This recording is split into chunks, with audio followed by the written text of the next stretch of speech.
coup, dernière partie, on en arrive à la classe examen main, qui était un peu dodue. Première question dans votre point d'entrée, c'est-à-dire là où je me suis placé, créer un tableau qui s'appelle joueur de n joueurs.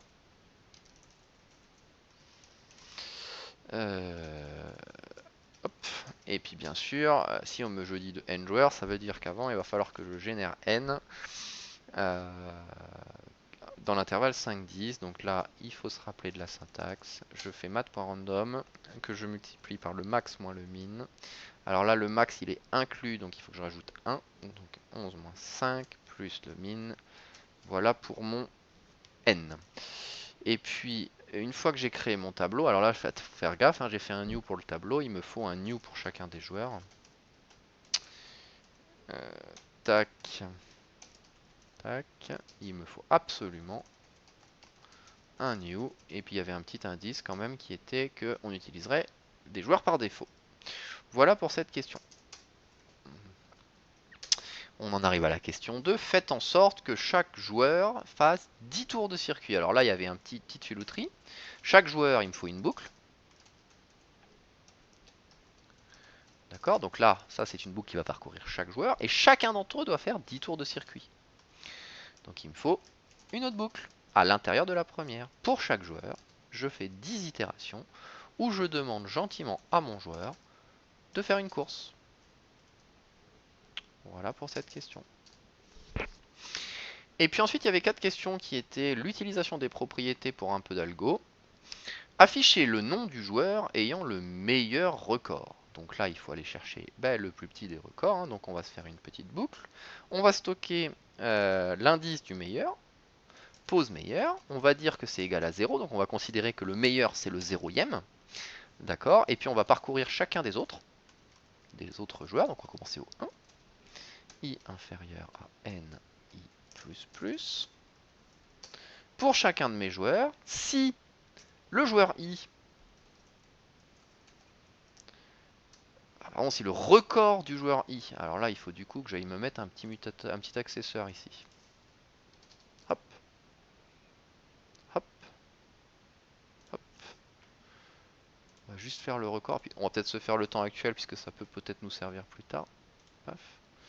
Je vais retirer les mutateurs, j'ai pas envie d'en avoir. J'ai juste besoin des accessoires.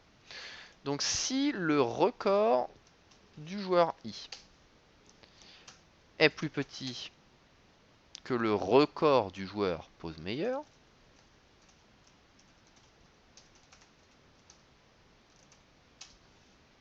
alors, en fait, mon joueur i, c'est mon nouveau meilleur. Pardon, dans l'autre sens, je dis que mon nouveau meilleur, c'est i. Et puis une fois que j'ai fini tout ça, il me suffit d'afficher le nom du joueur. Donc je vais gentiment demander, j'ai pas fait l'accessoire, donc je vais faire quand même comme ça. Hop, je veux afficher le nom du joueur pose meilleur. Et j'ai pas fait son accessoire, donc évidemment, il faut que je rajoute ici. Parce que j'ai oublié. Tac. Tac. Et je vais juste mettre l'accessoire. Et voilà.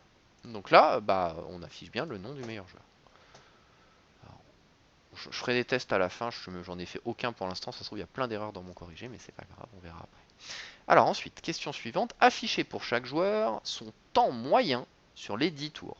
Alors là, il faut un petit peu réfléchir, puisque ça veut dire que je me retrouve à devoir, au fil des tours, mémoriser les différents temps qu'il a fait. D'accord? Donc ça veut dire que pendant que je fais la course, il faut que je mémorise pour chaque joueur la somme de ses temps. Et puis à la fin, je vais diviser tout ça par 10, et puis ça me permettra d'avoir les temps moyens. Puisque j'ai 10 tours, bien sûr. D'accord? Donc ça veut dire que ici, il faut que je stocke. Alors on va se créer un autre tableau. Ça va être un tableau d'entier, qu'on va appeler moyenne, qui a une case par nombre de joueurs. Et ce tableau, en fait, à chaque fois que mon joueur i fait une course, je vais lui ajouter le temps qu'a fait mon joueur i, Donc on va, c'est-à-dire le temps actuel, hein, le dernier temps qu'il a fait, que je vais convertir en millisecondes. Comme ça, je vais stocker dans mon moyenne la somme des millisecondes des 10 tours. D'accord?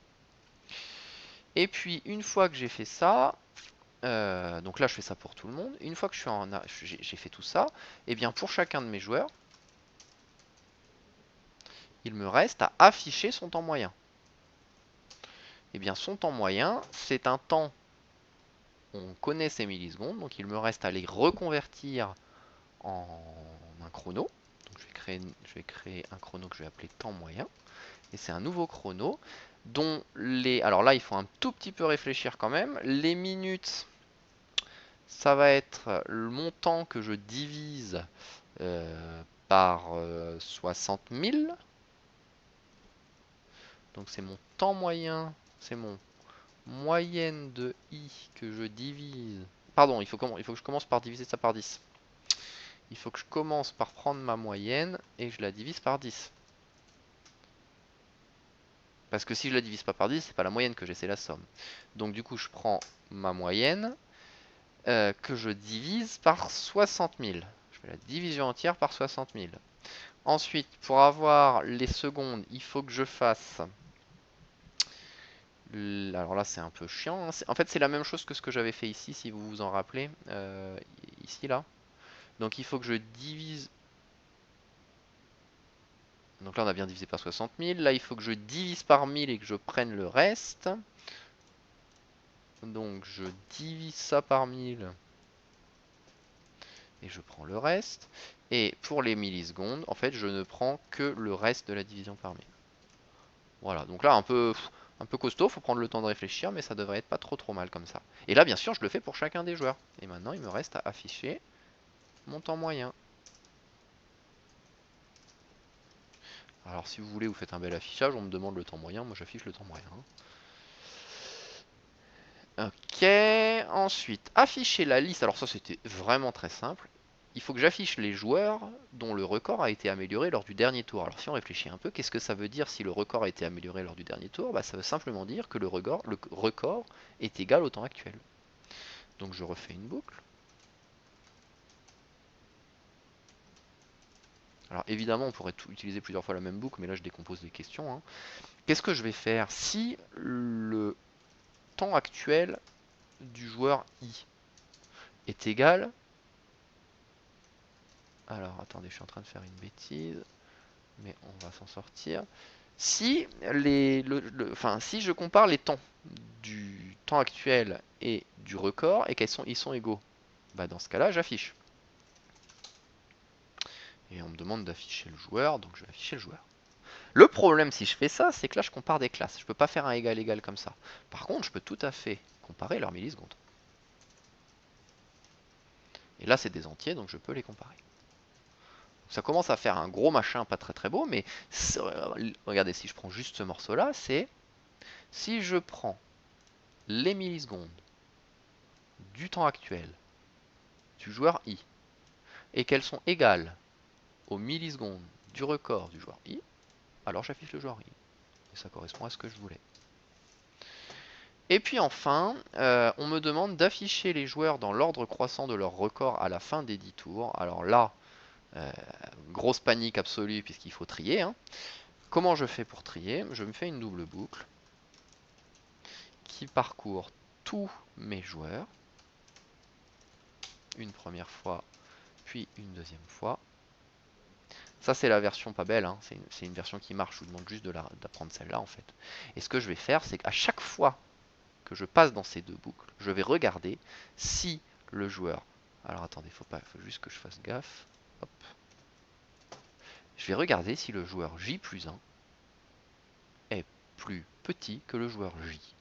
Et si c'est le cas, je vais inverser les deux cases. Donc, je reprends. Si le joueur J plus 1...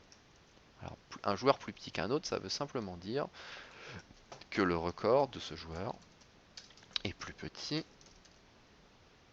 que le record du joueur J.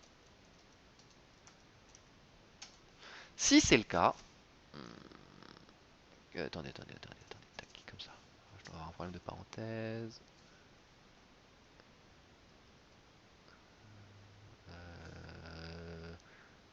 Non, ça a l'air ok. Voilà. Si le joueur J plus 1, il est plus petit que le joueur J, bah, je vais inverser leur position. Donc je crée un joueur temporaire. Que je mets égal à joueur, peu importe l'ordre, je prends le joueur J. Je dis que le joueur J, il est égal au joueur de J plus 1. Et je dis que mon joueur de J plus 1, il est égal à TMP. Et normalement, on est content. Donc ça, c'est une inversion classique. Voilà, et puis donc là, une fois que j'ai fait ça, j'ai trié, et il me reste d'afficher les joueurs dans l'ordre. Bah, il me suffit en fait d'afficher les joueurs, puisque maintenant ils sont triés. Et voilà, et j'ai fini mon examen. Donc clairement, cette dernière partie d'examen là, c'était un peu de l'algo, hein, mais c'était de l'algo qui utilise les propriétés, ça fait partie de votre savoir-faire. Voilà, donc fin de ce corrigé.